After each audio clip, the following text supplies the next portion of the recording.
Comment il les autres toutes? Bonjour tout le monde. Alors aujourd'hui c'est une vidéo qui est assez différente des vidéos de d'habitude. On n'est pas sur du vlog, on n'est pas sur du studio vlog non plus.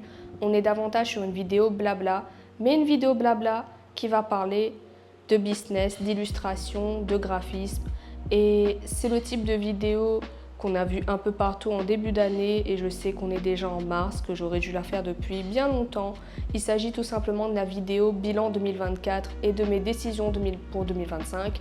J'ai décidé de ne pas appeler ça vidéo de résolution tout simplement parce que ce ne sont même pas des résolutions, ce sont clairement des décisions que j'ai prises en faisant un bilan honnête de 2024. Je fais cette vidéo que maintenant en mars tout simplement parce que j'avais besoin de janvier et février pour faire le bilan et pour prendre de vraies décisions parce que je trouve que tout précipiter en début d'année juste dans le but de faire une vidéo qui plaît à l'algorithme parce que c'est en tendance alors que tu n'as pas forcément fait un bilan bien complet, je trouve ça un peu inutile. Je préfère limite le faire plus tard, mais être sûr d'avoir fait un bilan complet, honnête, plutôt que de me précipiter pour rien et de produire du contenu juste pour produire du contenu. Je pense que ceux qui me suivent sur Instagram savent que j'ai horreur de cette pression, de cette injonction à produire du contenu lorsqu'on n'a tout simplement rien à dire. C'est pour cela que je n'avais tout simplement pas encore fait la vidéo de bilan 2024 et des décisions de 2025. En 2025, j'ai pris 5 décisions pour mon business. J'ai pris 5 décisions, mais elles pourraient être regroupées en une seule, qui est tout simplement de renoncer à tout ce qui ne fonctionne pas d'un point de vue business.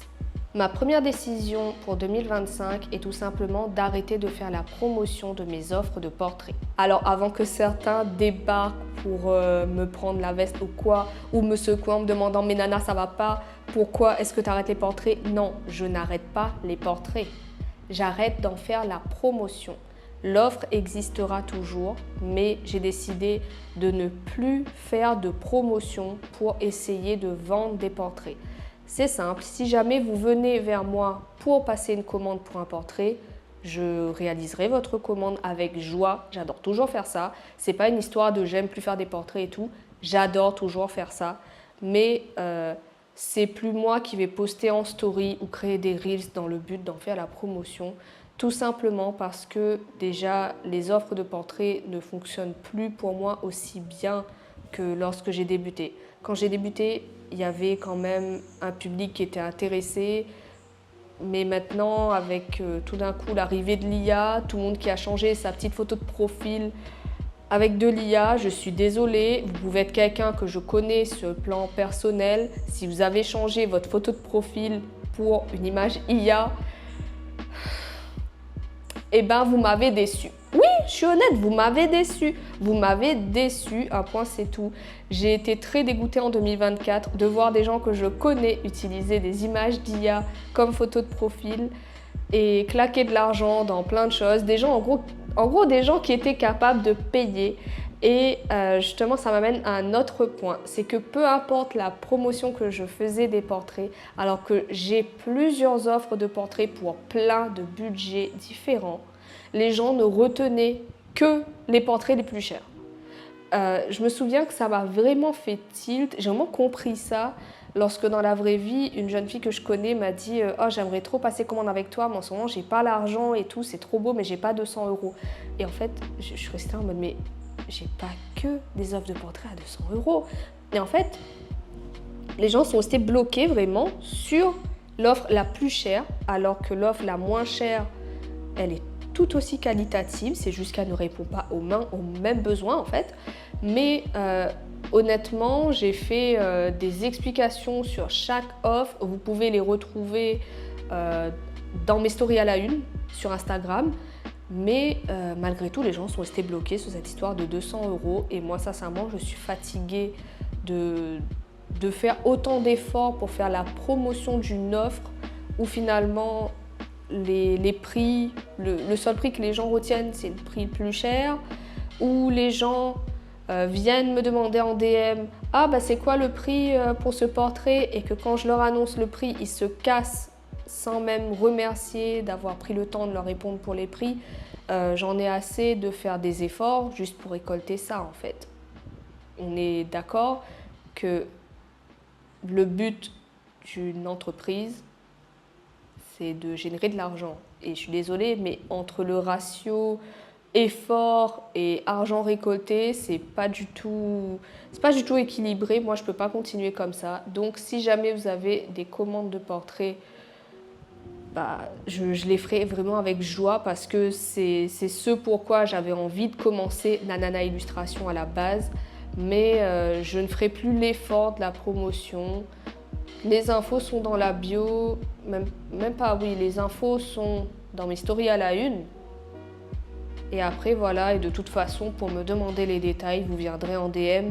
Mais sinon, voilà, je ne ferai plus d'efforts pour en faire la promotion. Ma deuxième décision, c'est que j'ai décidé d'arrêter de faire des collections en fonction des fêtes, du style Saint-Valentin, fête des mères, fête des pères, sauf concernant les fêtes de fin d'année. Alors ce sujet-là, il est encore pire que le précédent. C'est encore une offre pour laquelle j'ai décidé de ne plus me taper la honte en fait. Parce que j'ai essayé l'année dernière. J'ai essayé de sortir des collections liées aux fêtes du genre Saint-Valentin, fête des mères. J'ai fait Saint-Valentin et fête des mères, je me suis arrêtée là. Je me suis dit non, c'est bon, on va pas se taper la honte davantage, on va s'arrêter là. Des fois, c'est juste pas la peine. J'avais fait une collection Saint-Valentin avec 2 modèles d'illustration qui étaient déclinables en cartes ou c'était vraiment du print à la demande en fait. C'était dès que vous passiez commande, moi j'imprimais d'illustrations et soit vous l'aviez en A4, soit en A6. Souvent je fais ça, je décline en A4 et en A6. Et en fait, ce qui s'est passé, c'est que la première collection, j'ai fait deux modèles d'illustration et j'en ai vendu une de chaque. C'était déjà pas très glorieux, voilà, c'était déjà pas très glorieux. Mais on va dire que ça sauvait quand même la face quand même. Hein. Tu te dis, bon, voilà, j'ai quand même vendu un truc, quoi. Au moins, il y a eu 2 personnes qui étaient intéressées. Mais ensuite, il y a eu la collection Fête des Mères. Et là, je me suis dit, non, c'est bon, c'est plus la peine. J'avais fait une diversité d'illustrations qui, visiblement, n'ont pas plu. Je ne sais pas si c'est le point de vue de ces illustrations qui ne plaisaient pas. Je ne sais pas si c'est le fait que ce n'était pas en couleur. Je ne sais pas. Je ne sais vraiment pas. En tout cas, sur la période de la Fête des Mères, elles ne se sont pas vendues. Il a vraiment fallu que j'attende le salon BD Manga pour pouvoir en vendre, allez quoi, 2 peut-être, il me semble. Je crois que j'en ai vendu 2. Mais sur le nombre total d'illustrations différentes, bah, ça a été un tel flop et je sais pas, j'ai aussi l'impression quelque part que quand on n'est pas soi-même maman, on n'a pas tellement de crédibilité sur Instagram pour vendre quoi que ce soit pour les mamans.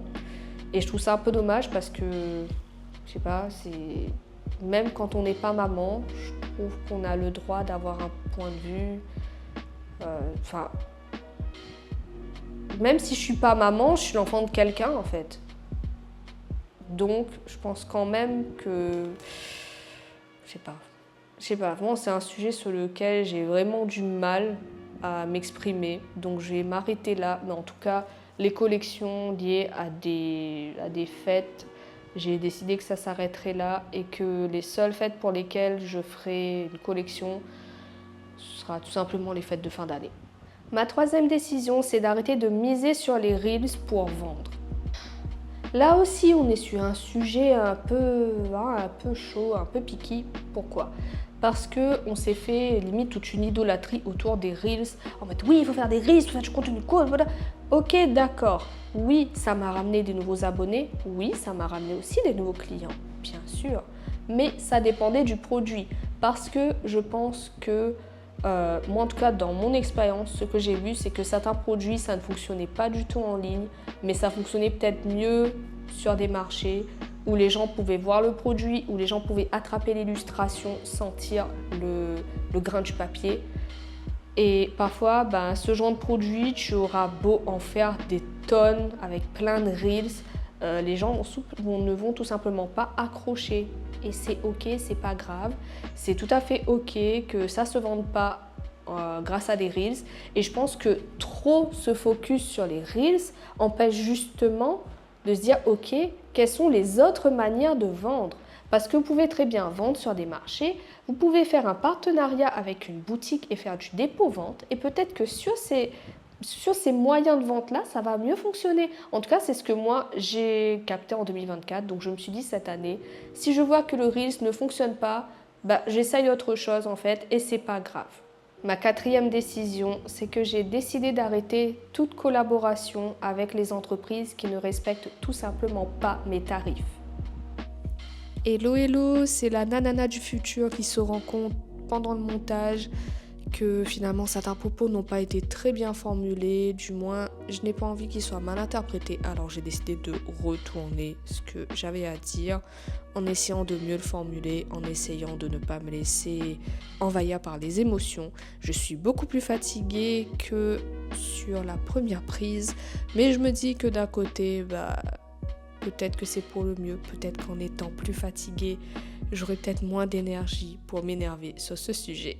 Je disais donc que j'ai décidé en 2025 de ne plus accepter les missions, les commandes venant d'entreprises qui ne respectent pas mes tarifs.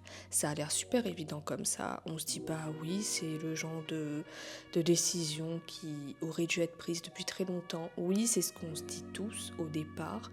Mais je pense que beaucoup de freelances ont peut-être déjà vécu cette situation où à un moment donné, tu n'as tellement pas de commandes. Tu as beau faire tout ce que tu peux en termes de com, tu fais tout, tu démarches, mais à un moment donné, tu vois que rien ne se passe. C'est ce qui m'est arrivé l'année dernière et qui m'a poussée à accepter encore plus de demandes que je n'aurais pas dû accepter en fait. J'ai fait aussi cette erreur quand j'ai débuté parce que forcément, tu te retrouves dans ce schéma où tu débutes, les gens ne te connaissent pas et au départ, les gens débarquent en te disant écoute, les gens ne te connaissent pas encore, tu débutes, moi je te propose un super deal, tu baisses le prix et nous en échange, on t'accorde de la visibilité.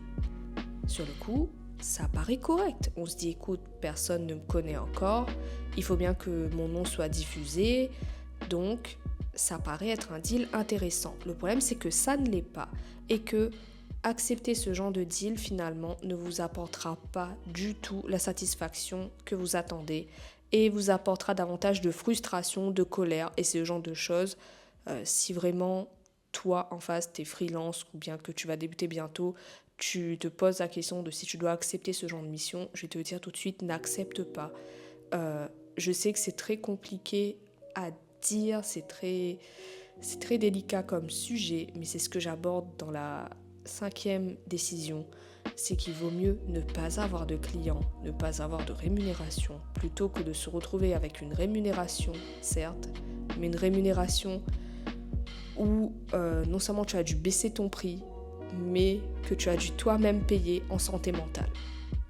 Mais ce qui m'a amené réellement à prendre la décision fin 2024 d'arrêter ce genre de collaboration, c'est grâce au reportage sur Réunion Première dans lequel je suis apparue. Peut-être que certains d'ailleurs sont là grâce à ce reportage, peut-être que certains ont découvert mon compte Insta grâce à ce reportage et je resterai toujours très reconnaissante envers Hermina Lasson et Réunion Première pour le reportage parce que franchement, oui, je peux dire, grâce à ce reportage, mon business a été relancé. Clairement, j'étais dans une période de stagnation pas possible, je n'avais plus de clients et juste ce reportage, cette apparition de 3 minutes dans le JT de midi et dans celui du soir, je peux vous assurer que juste ça m'a redonné espoir alors que j'étais à une phase où vraiment j'envisageais même de fermer Nanana Illustration. Pourquoi ça a causé un déclic ? Tout simplement parce que ça a remis en question ces histoires de visibilité. Parce que j'ai été contactée par Réunion Première qui m'a proposé de faire le reportage. Je raconterai plus tard comment ça s'est passé, comment on en est arrivé à échanger dans une autre vidéo. Mais voilà, on m'a proposé le reportage et pour ceux qui se posent la question, non, je n'ai rien payé pour être diffusé sur Réunion Première. Et c'est vraiment la raison pour laquelle je suis très reconnaissante parce que voir réellement un média s'intéresser à ce que les Réunionnais font, à ce que les jeunes Réunionnais produisent. Voir un média ne pas nous exiger quoi que ce soit, franchement, si vous avez l'occasion de vivre ce genre d'expérience, je pense que vous-même, vous allez me dire que oui, en effet, il y a un grand changement plus tard et que ça force le respect, la reconnaissance. Je n'ai rien payé et pourtant, j'ai été diffusée à un moment de grande écoute sur le JT de midi et du soir et j'ai eu de véritables retombées. Ça m'a réellement rapporté des clients et quand j'ai vu ça, en fait, j'ai repensé à toutes ces personnes qui m'ont dit oui, baisse ton prix pour de la visibilité. J'ai repensé à toutes ces personnes, toutes ces entreprises pour lesquelles j'ai accepté ce genre de deal et j'ai fait un constat honnête. Ces personnes, ces entreprises ne m'ont rien rapporté, rien du tout. Et c'est ça, moi, que je dénonce. C'est le côté où une entreprise débarque et te promet quelque chose qu'elle n'est pas capable de te fournir. Si elle n'est pas capable de te fournir de la visibilité, ça ne sert à rien. Si ce n'est pas... En fait, déjà, il y a quelque chose qui ne va pas. Il y a quelque chose qui ne va pas dans le fait de te demander de baisser ton prix pour la visibilité pour plusieurs raisons. Parce que déjà, on te la doit, cette visibilité de base. On te la doit. Malheureusement, plein de gens ne respectent pas les lois. Mais par exemple, si tu es photographe, que tu as organisé un shooting, que c'est à toi qu'on a fait appel pour un shooting, pour une marque, pour une publicité, on est censé te mentionner, te créditer quelque part sur le support de diffusion. Malheureusement, le 3/4 du temps, ce n'est pas fait. Et n'en parlons même pas des illustrateurs. Alors là, non, je vois souvent des publicités d'ailleurs, petit coucou à certaines entreprises réunionnaises, ce serait bien quand vous bossez avec des illustrateurs de nous mettre au moins le pseudo, le nom de l'artiste, un lien qui nous redirige vers son travail. Mais bref, de base, vous êtes censé créditer l'artiste. Donc normalement, si votre projet a pour ambition d'être diffusé au grand public, l'artiste est censé avoir déjà de la visibilité. C'est censé être évident, c'est censé être déjà inclus. Ce n'est pas une chose pour laquelle l'artiste finalement doit payer. Parce que finalement, quand je baisse mon prix pour obtenir cette visibilité qu'on me doit, c'est comme si je payais pour une chose qu'on me doit justement. Et ce n'est pas juste.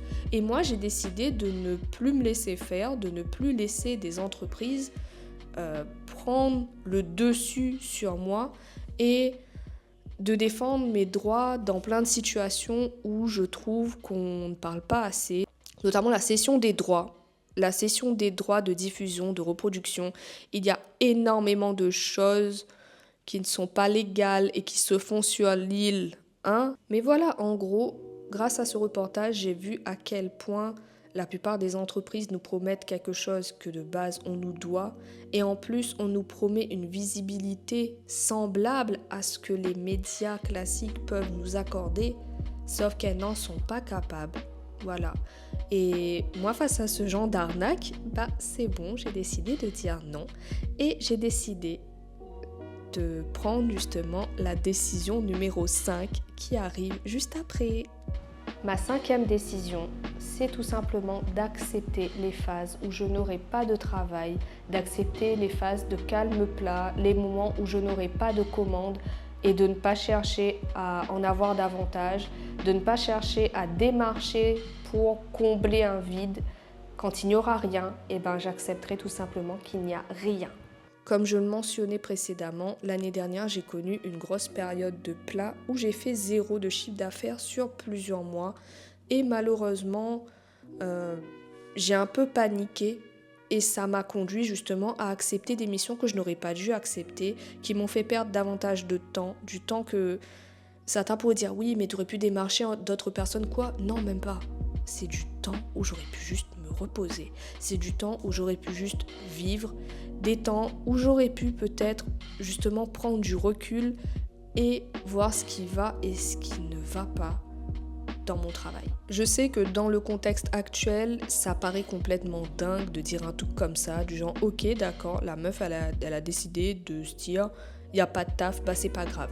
Le problème c'est que j'ai bien vu l'année dernière que dans certaines périodes, ce n'est même pas ta faute. Il y a des périodes où Par exemple, après les fêtes, les gens n'ont plus beaucoup d'argent, donc ils vont être moins enclins à venir dépenser chez toi pour des illustrations ou quoi. Et en fonction des périodes de l'année, les gens vont dépenser plus ou moins. Peut-être qu'en fait, t'es pas dans une période où t'es en train de te foirer, t'es peut-être juste dans une période où ta cible ne dépense pas pendant cette période-là. Bah écoute, ça demande de se réorganiser autrement, financièrement. Et quand je vois finalement ce qui s'est passé l'année dernière, je me dis que finalement, j'aurais pas dû paniquer à ce point. J'aurais pas dû. Parce que j'ai eu une conversation là-dessus avec ma stagiaire, celle que j'ai accueillie en janvier. Pour celles et ceux qui ne voient pas de quoi je parle, j'ai fait une vidéo sur le sujet. Je mettrai soit une indication par ici ou alors un lien en bio ou au pire de toute façon, la chaîne n'ayant pas une tonne de vidéos, allez juste sur la chaîne et vous verrez de quelle vidéo il s'agit. Donc, j'ai reçu une stagiaire en janvier. J'ai discuté avec elle très honnêtement de mon métier pour ne pas qu'elle se fasse d'illusions, pour qu'elle ait une vision vraiment très réaliste.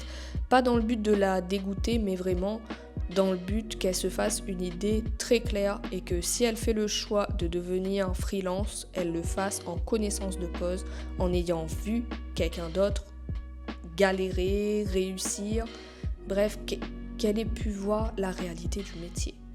Et pendant qu'on discutait, je lui parlais justement des galères, du fait que l'année dernière, ça allait pas. Et en fait, elle m'a dit quelque chose qui m'a vraiment touchée. Elle m'a dit, ouais, je vois que c'est compliqué. Mais ce que je vois, c'est que t'es encore là. Les gars, je vous jure, cette phrase-là, oui, t'as galéré, mais je vois que t'es encore là. Et elle a rajouté le truc qui forcément allait me toucher, moi, qui touchera peut-être pas les autres en fonction des croyances, je comprends, mais moi, ça m'a touchée. Elle m'a dit, tu as galéré, mais tu es encore là, Dieu a pourvu. Alors en fait, quelque part, oui, je vois que c'est compliqué, mais en même temps, je m'inquiète pas tant que ça, en fait. Et c'est vrai que je négligeais cet aspect-là. Je négligeais cet aspect-là quand je montrais mon métier, le fait que, voilà, quand je parlais de mes galères, je me rendais même plus compte du fait que je parlais de mes galères au passé. J'ai vraiment décidé cette année d'assumer ma position de graphiste freelance qui souffre d'une maladie chronique. J'ai décidé de réellement laisser de la place à la maladie dans ma micro-entreprise, de ne pas me pousser à bout juste parce que la règle veut que quand il n'y a rien, tu dois démarcher, te défoncer, te donner à fond, quoi. Enfin, non. À un moment donné, si ça ne va pas, profite de ces temps-là pour te reposer. Profite de ce temps pour te dire, il y a toujours quelque chose à faire. Parce que ça, c'est aussi une sorte de mensonge et d'illusion qu'on se crée dans notre tête. Parce que je n'ai pas de commande, alors je n'ai rien à faire. Tu n'as pas rien à faire. Tu es aussi un être humain qui a une vie. Si tu n'as pas de commande, si ce que tu as à faire, ce n'est pas le travail, ce que tu as à faire, ce sera peut-être d'aller voir des personnes que tu aimes, que tu n'as pas vues depuis longtemps. Ce sera peut-être de dire, ok, je vais faire une sorte de solo date, je vais aller m'amuser. Si ce que tu as à faire, ce n'est pas le travail, ce que tu as à faire, c'est peut-être juste d'aller prendre soin de ta santé, de vérifier quels sont les derniers examens que tu as faits, quels sont les examens que tu dois refaire. Ce sont aussi des choses qui ont le droit de faire partie de ta vie d'entrepreneur parce que finalement, tu n'as pas une vie d'entrepreneur et une vie perso que tu peux mettre de côté. Non, ta vie perso, tu pourras jamais la mettre réellement de côté. Tu travailles chez toi, tu travailles dans ton espace intime. Tu ne peux pas te détacher de toi-même. Bien sûr, tu peux détacher le personnage que tu incarnes sur tes réseaux de la personne que tu es réellement au plus profond, parce que c'est normal de garder certaines choses pour soi, mais ta vie perso aura forcément un impact sur ton travail et si tu souffres d'une maladie chronique, c'est normal que tes douleurs vont influencer la façon dont tu travailles et il faut savoir l'accepter. En dehors des choses auxquelles je renonce ou que j'arrête de faire, qu'est-ce que je décide de garder ? Tout simplement, j'ai décidé que cette année, ça serait une année où je me laisse porter par l'inspiration, où je ne vais pas me focaliser sur un seul type de client. Bien sûr, je vais je vais prendre soin de tège une certaine catégorie de clients, mais sinon les autres, bah, en fonction des projets, j'ai décidé de me laisser vraiment surprendre par le type de projet que vous allez me proposer et pas juste annoncer « Ah, je fais spécifiquement ci ou spécifiquement ça ». Venez avec vos projets les plus bizarres ou quoi. J'ai envie d'écouter vos explications, j'ai envie d'écouter l'histoire de vos entreprises, j'ai envie de découvrir ce qu'il y a dans vos têtes et d'avoir de nouveaux défis créatifs. Et c'est vraiment sur ça que j'ai décidé de miser cette année. Donc vraiment, merci pour le soutien qu'il y a eu déjà sur ces 3-4 premières années de freelance. D'ailleurs, il faut que je vérifie un truc. J'ai l'impression que c'est pas par hasard que je fais cette vidéo et que j'ai été un peu portée par mon inconscient aussi. Je pense que mars, c'est pas banal.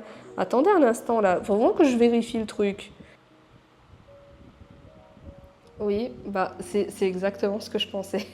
C'est exactement ce que je pensais. J'ai ouvert Nanana Illustration en mars, précisément le 1er mars 2021. Et ouais, je m'étais pas rendu compte à quel point le temps était passé vite, qu'on était déjà arrivé à cette date. Ça fait déjà en fait 4 ans que Nanana Illustration existe.